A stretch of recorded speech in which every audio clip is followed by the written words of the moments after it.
Oh my God. The village Emily Harms calls home looks more like a war zone. This is Americans' war, or at least it's Pilger's. Harms is one of the lucky ones. Even with a torn garage and boarded up windows, her home is still there, while dozens more are gone. Tuesday, Harms gets to move back in, but that isn't the case for her next-door neighbors or her grandmother.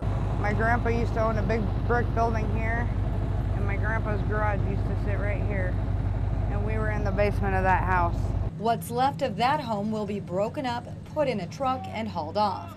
Shattered landmarks that used to help Harms find her way around the town now cover the ground. Grew up in this town pretty much for the last 30 years. I was born and raised in this town, and I still cannot, till this day, cannot tell you street names. But she can tell you the message she wants everyone to see about her hometown. She's even spray painted it on her storm-damaged car.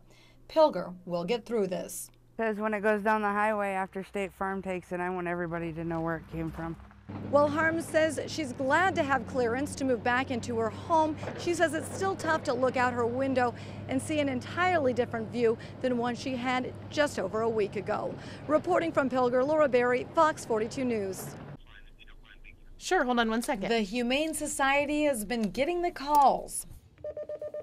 We fielded about 100 bat calls in the past week, which is a very high number. And so has Critter Control's Jeff Volker. Right now, we're probably getting about, I would say, probably about 5 to 10 a day. It's that time of the year where the bats come out, and they're not just pesky, they can also make you sick. Bats are rabies carriers, so we stress to people if you suspect you might have had contact with the bat. If you wake up in the morning and there's a bat in your room throughout the night, you might not know that the bat might have bitten you or saliva transfer between you and the bat. Fortunately, rabies is rare, but infestation is more common than you might think. I mean, almost every bat inspection will find some evidence of where they're getting in. Volker says 90% of cases he sees start with a small opening in a roof. What you'll see is you'll see them coming in behind this, and then they'll live up in those bricks down in there, all the way up and down this whole firewall. Volker says an opening as small as 1/4 of an inch could let the critters in, and these droppings are a dead giveaway. You have bats. You can see some droppings here. There's bats actually hanging up behind this parapet cap. But there are ways to prevent infestation, and Volker says bat-proofing starts with sealing up open spaces, from chimneys to windows. Because if there's an opening underneath there where bats can get in, they'll take advantage of it. Laura Berry, Fox 42 News. Those are Ruger 22s, and I know that's a 1911 45. Pat Cork knows his guns, but when it comes to these two, at first glance he can't tell the difference between a toy and a deadly weapon.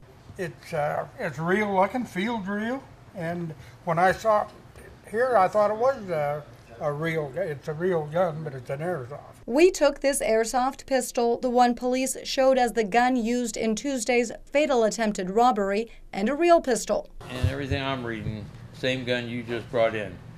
We blacked out the telltale orange tip of the toy, put them side by side, and not one customer we saw in this shop today knew it was fake at first glance. Even the magazine on a fake gun drops off, just like a real gun.